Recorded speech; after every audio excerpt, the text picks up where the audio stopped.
Merci pour la Crochet de parole. micro. Donc en fait, moi je suis éditeur et auteur d'un livre récent qui s'appelle Guerre en Ukraine, la responsabilité criminelle de l'Occident, nos options pour stopper la crise. D'ailleurs, je viens de faire 2 émissions d'1 heure sur une radio du Cameroun à Yaoundé.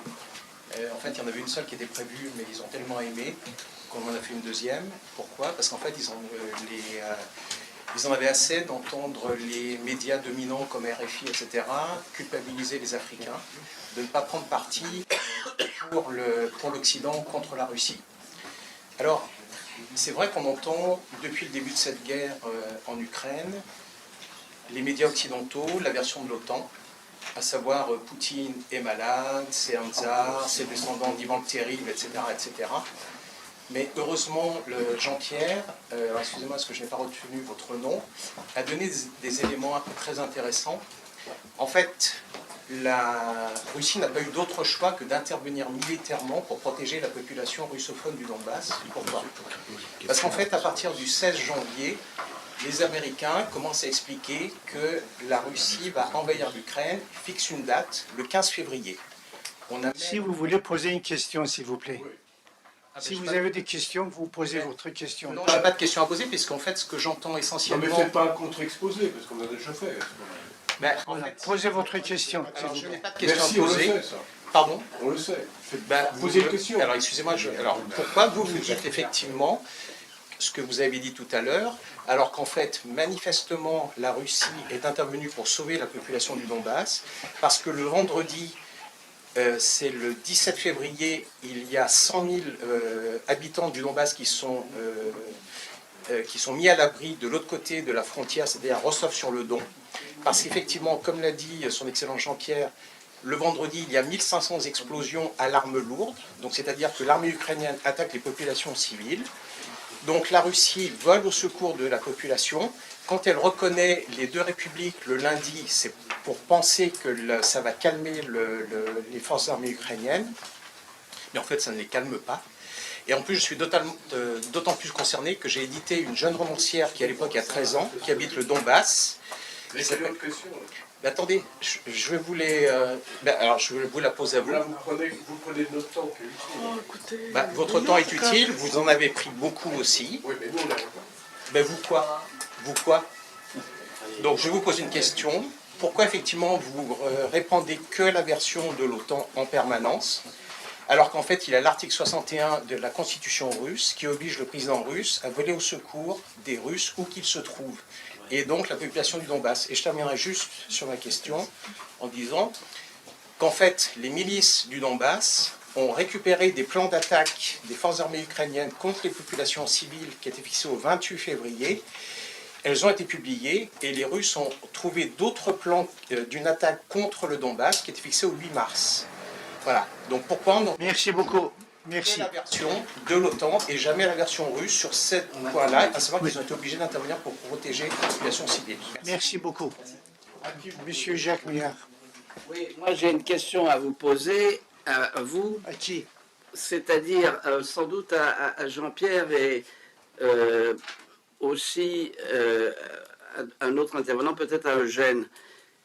Quelle est, selon vous, parce qu'il y a une proto-histoire, quelle est, selon vous, la véracité des accusations qu'il y a du côté de l'Ukraine, je dirais, une emprise nazie?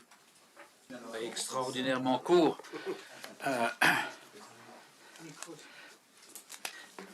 Deux choses, donc 30 secondes 2 fois. La dénazification, la démilitarisation, c'est un coup d'œil, ça ne l'excuse pas, j'explique, c'est un coup d'œil de Poutine, parce que c'est les 5 premiers objectifs des Alliés vis-à-vis de l'Allemagne à la conférence de Potsdam. Démilitarisation, dénazification. Bon, il parlait de l'Allemagne. Là, Poutine. Bon, blague à part, le monde a changé le 24 février. Si vous prenez, et c'est très simple, et c'est très officiel, c'est très facile d'accès, les échanges de lettres, de mémorandums entre l'Union européenne et l'Ukraine, dans le cadre des travaux qui ont mené à la guerre d'association, vous voyez que quantité de questions posées par l'Union européenne concernait les mouvements d'extrême droite en Ukraine et la corruption en Ukraine. C'est donc que l'Union européenne avait effectivement identifié ce genre de problème et ils en parlaient. Évidemment, on n'en parle plus depuis la guerre, mais c'est très intéressant de regarder les échanges de lettres dans le cadre préparatoire de cet accord d'association. On pourrait faire un colloque là-dessus. Bon, tout le monde connaît Bandera, j'en parle. Il y a eu 2,5 millions de juifs avant le 39, il y en avait 500 000. Pendant Maïdan, il y a eu la photo de Bandera sur Maïdan. Ensuite, les partis pro-nazis, c'est le Pravý sector, le secteur droit, et puis soi-disant Azov. D'ailleurs, ils croient au roi Péroum. Le roi, c'est-à-dire le dieu de la foudre, ils sont avant chrétiens. C'est 3% de la population, des votes. Donc, c'est une propagande totale. Tous les ans, la Russie présente une résolution contre le nazisme. On regarde bien, la France vote contre, beaucoup de pays. Bon, alors, l'antisémitisme est né dans le pays de mes ancêtres, j'en sais quelque chose, en Russie, après l'assassinat d'Alexandre II. Les pogroms, c'est un nom russe. C'est la Russie qui est le pays le plus antisémite. Hein. Staline, il a éliminé tous les médecins juifs. Quand j'entends Lavrov, que j'ai connu à New York, dire que Hitler était juif, bravo. Medvedev, il a des origines juives. Et je peux te dire, moi, je connais, moi j'ai failli travailler avec Poutine en 90, et je créé ça dans mes mémoires. Il y a un couple juif qui était dans l'appartement communautaire de Poutine. Voilà pourquoi Poutine aime les juifs. Et il joue d'ailleurs double, triple jeu.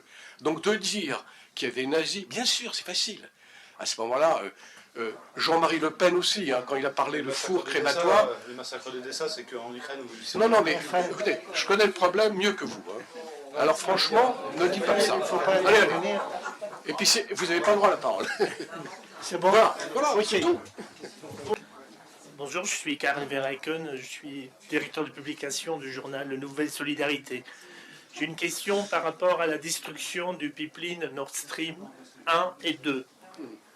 Il y a eu maintenant les publications donc, du fameux journaliste Seymour Hersh, qui est une autorité intellectuelle et morale absolument incontestable, accusant très clairement donc, les États-Unis et même Joe Biden en personne d'une responsabilité majeure dans le dynamitage de ce pipeline.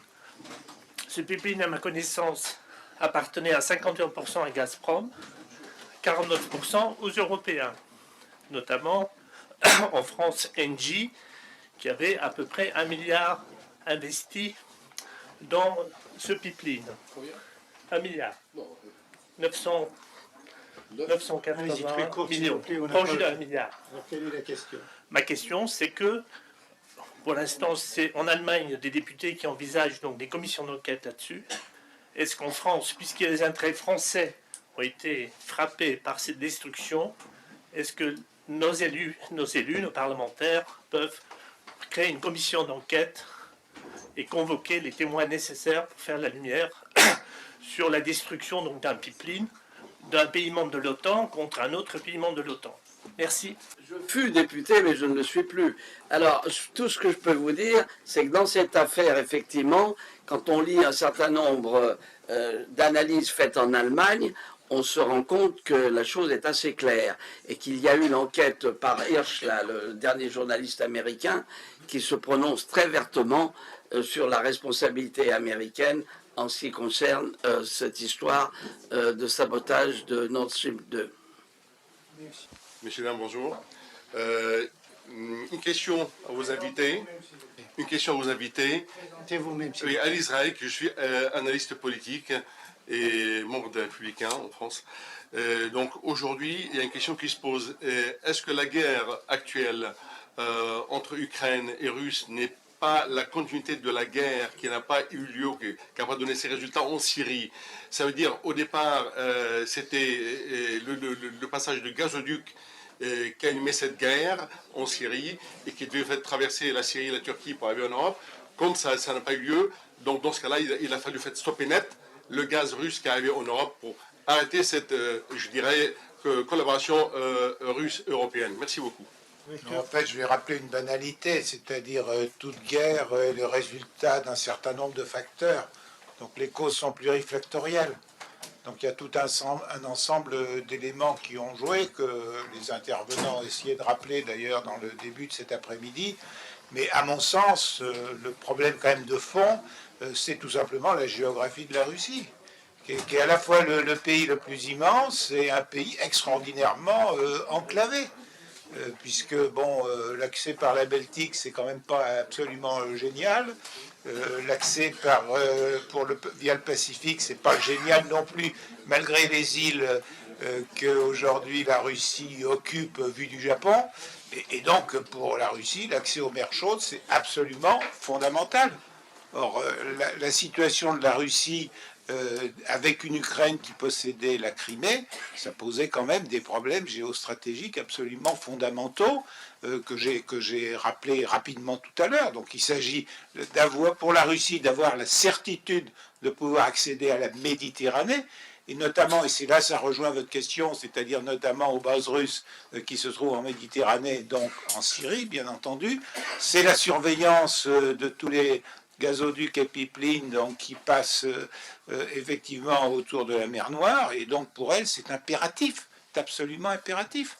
C'est d'ailleurs toute l'histoire de la Russie de tous ces derniers siècles, de se désenclaver en ayant une ouverture sur les mers du Sud.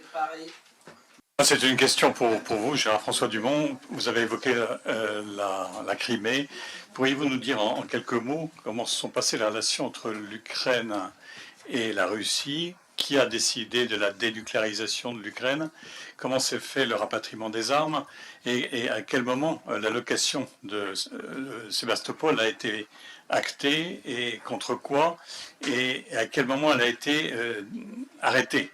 Quels ont été finalement l'état des relations, négociées ou non, entre Kiev et Moscou et les interlocuteurs extérieurs pendant cette décennie 1990-2000? Oui, alors là, il faut que je me rappelle tout par cœur, donc c'est un peu difficile. Si ma mémoire est bonne, les accords concernant Sébastopol ont été signés pour la première fois en 1994, avec échéance en 2017. Puis ensuite, ils ont été renouvelés, je crois, vers 2010. Il y a eu un traité en 1997, Yeltsin-Kouchma. Oui, Très important. oui, et la deuxième date, c'est pour 2034. C'est ça, pour 2034. Et effectivement, le problème, c'est dans les années 2010, où on a de plus en plus de discours de dirigeants ukrainiens qui disent « mais nous, on veut remettre en cause ce traité qui permet à la Russie, parce qu'il permet à la Russie 3 points, il faut bien se les rappeler, il n'y en a pas un seul. 1, d'avoir Sébastopol. 2, de pouvoir effectivement survoler l'Ukraine pour approvisionner Sébastopol par les avions qui viennent de la Russie.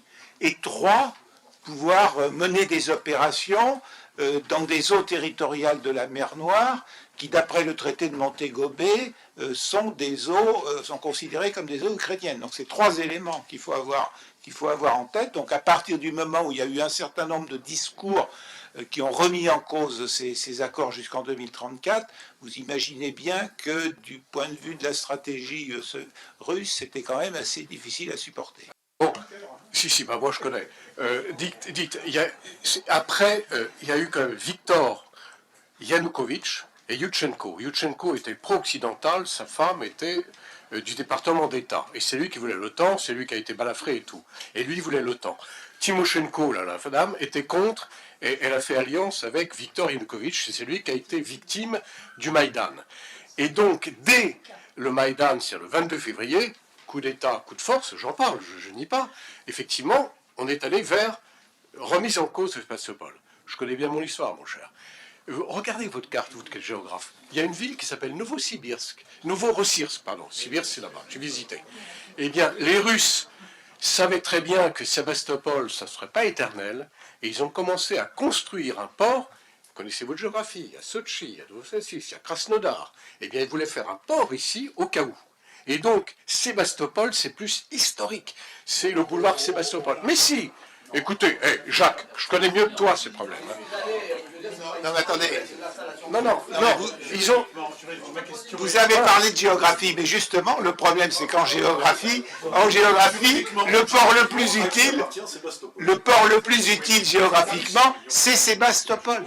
Donc les autres ports que la Russie aurait pu construire sur la partie qu'elle possède sur la mer Noire n'ont pas la même valeur géographique et la même qualité pour en faire des installations portuaires militaires que Sébastopol. Ma question est purement juridique. Est-ce que c'est un traité? Est-ce que c'est un accord? Est-ce qu'il y a des compensations? À quel moment est-il dénoncé? Quel est l'état exact des relations entre les deux capitales pendant cette décennie?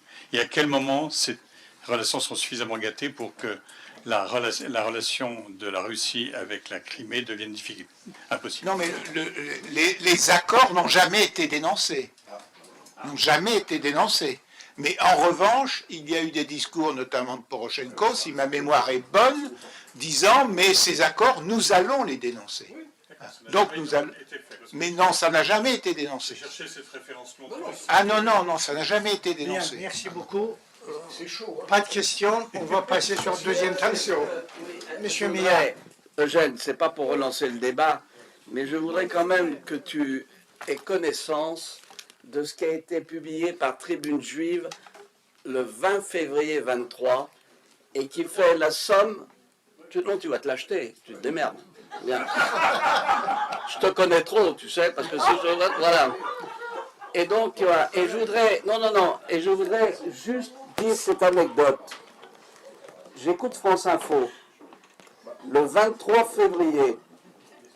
Et il y a un journaliste qui, à partir justement de l'Ukraine, dit, répondant à un gars de Paris, qui lui parle des cocktails Molotov, et il lui dit, non, chez nous, en Ukraine, ce sont les cocktails Bandera.